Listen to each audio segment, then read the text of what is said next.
Most of the losses today are in big cap tech. Those are probably the most expensive stocks. They've seen the most money flow, and that's why the NASDAQ is taking a hit today, which is good. The markets like lower rates. We want cheap money, at least as investors. Investors thrive, stocks thrive off cheap money. And then we reversed. We actually went higher, and then we faded into the end of the day. The only thing we care about, does it close down here or does it close above there? That will be the beginning of the next big move on Bitcoin.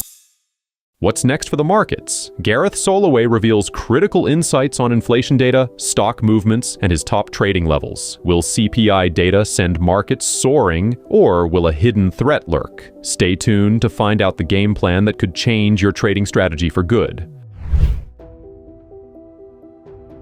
My name is Gareth Soloway, here to discuss the technicals, the data-driven analysis on the markets today. We're going to go over trade levels. We're going to look at earnings for tomorrow morning. We're going to talk about the PPI data and the coming CPI data. Now, just to summarize, this morning, we got the PPI data out. It came in lower than expected. Now, normally, we would see, oh, this is great news, and it started out that way. Yields started to fall, and then they started to float back up. The markets gave up their gains again. Now, listen, why? Well, the essence of it is CPI. The consumer inflation is much more important to most people than the producer side, right? So you have the producer side. If they're feeling pressure, that might be translated over to the consumer later on. But really, it's what are you and I feeling? Are we feeling the inflation? That's what the market cares about, because that's going to affect. So what we have today in the markets, we have the Dow rallying about 173 points. Not a big move there, about 0.4%. But look at this. The NASDAQ is struggling again, down 0.75% or 142 points. So again, we have some weakness in the tech sector. We're seeing stocks like Nvidia just unable to hold the rally that started out this morning, and it gave it all up. And then the S&P, just as always, it's kind of a mix between these two. It's down just fractionally on the day, about 0.1%. Oil today, you guys know I added to my short. We again maneuvered in. I'm looking for some downside on oil. So far, so good. We have a down day of about 1.2%. Not a big down day, but nonetheless going in the right direction, being rejected off of technical resistance. We'll look at that chart. Gold today inching up. Gold miners performing very, very well again. And Bitcoin holding up very, very nicely after getting as low as 89,000 below the key 92 support. Remember, it didn't close below, let alone confirm. Yesterday was able to fight its way right back up and get back above 92,000. And right now it's trading around 96,500. Now, if we look at the heat map over here, you can see exactly what we're talking about. Look at big cap tech. Big cap tech. Here's Apple down 0.6%. Nvidia down almost 2%. Microsoft, Google, Facebook, or Meta over there. So the key being is that most of the losses today are in big cap tech. Those are probably the most expensive stocks. They've seen the most money flow, and that's why the NASDAQ is taking a hit today. While you can see other areas, look at the financials. Financials are green. Now the kicker here is tomorrow morning, Goldman Sachs, Wells Fargo, JP Morgan Chase, BlackRock, those are all reporting earnings tomorrow morning. So tomorrow we could see either all green again or all red. It's going to be volatile. Tomorrow in the game plan, we'll be going over those earnings. I'll be giving you the trading levels that I will be trading for the day. Now, we'll go over the JP Morgan chart today because I want to give you some levels on that. But aside from that, you can see it's kind of a mixed bag. Again, red over here, and then the financials doing better right over here. Now,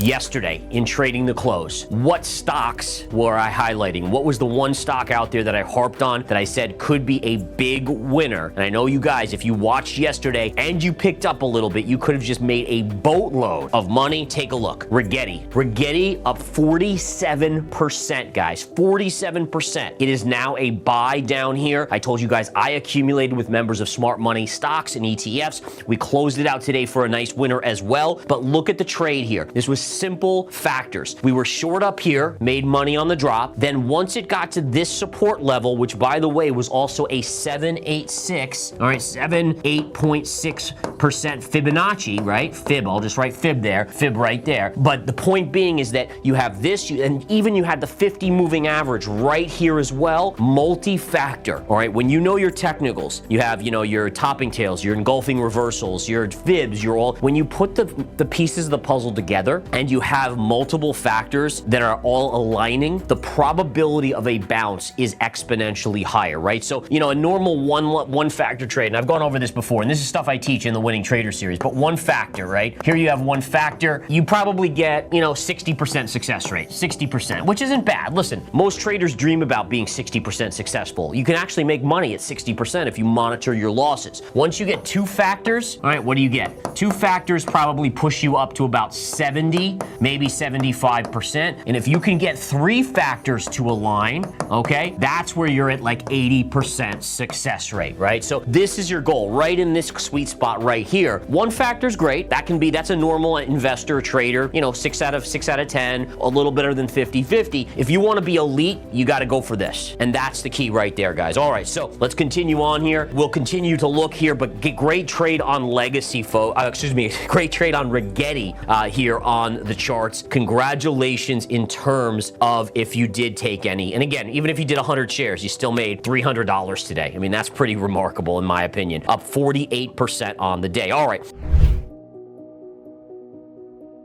Going to the chart of the 10-year yield, I want to just show you guys how this behaved today. This was where we had the PPI data released. Initially, it dumped, which is good. The markets like lower rates. We want cheap money, at least as investors. Investors thrive, stocks thrive off cheap money. And then we reversed. We actually went higher, and then we faded into the end of the day. What's interesting here is the S&P 500. It initially had this kind of wild, I mean, look at this trading today. Incredible volatility on an intraday basis, a late day sell-off on the 10-minute, roaring back into the end of the day here and closing basically just, I mean, off of the highs of the day, but still net positive on the S&P 500. The dollar today down again here. Look at that. We did talk about this in the game plan this morning, a minor mini topping tail, which is a bearish signal. Today it did follow through, but again, CPI data tomorrow. Gareth dives into the PPI data release and its immediate market reaction. While it initially seemed positive, market gains didn't last. The key takeaway? Consumer inflation CPI matters more than producer inflation. Gareth also highlights the mixed performance of major stock sectors, with tech stocks like Nvidia struggling while financials shine. The earnings season is also heating up with major reports tomorrow, including Goldman Sachs, JP Morgan, and Wells Fargo. The market's volatility continues, and Gareth outlines key levels to watch closely. Stick around, things are about to get even more interesting.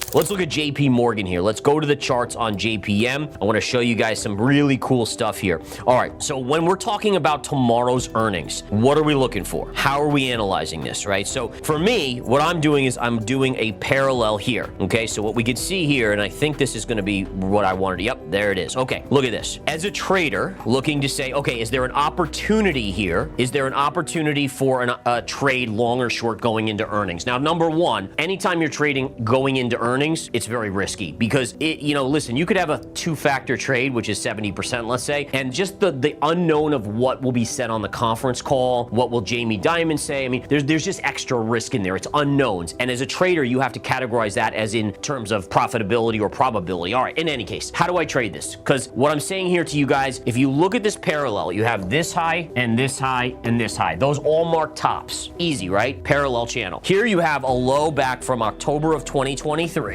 Low, low, and low, all marked bottoms. So as a trader, this is how I'm setting it up. What I'm doing is I'm saying, okay, listen, it's trading in between this line and this line. Okay, I have no edge. At least as of now, I'm looking at this, I don't really see an edge. But this is the kicker. Let's say earnings come out and are amazing. Well, the stock spikes up here to, let's say, 260, 261. Guess what am I gonna do? I mean, you guys can answer at home if you're watching. What would you do? So the stock trades up here on earnings. What would be a high probability trade? And the answer should be to sell or short JP Morgan right there, because we see historically that it hits and pulls back. On the vice versa side, let's say earnings stink or their guidance stinks or something goes wrong and the stock flushes, we can say, okay, well, at around 230, we can be a buyer of JP Morgan. Now, is there a chance neither of those get hit tomorrow? Yeah, there's a good chance. But as a trader, having a game plan is unbelievably important. You have to be looking at this stuff ahead of time, because imagine earnings come out and it starts to spike and you're like, oh my goodness, I have to go to the chart. I have to figure out, like, then it's too late. You've already missed the trade and now you're acting panicked and you're gonna likely make a mistake. Know your levels ahead of time.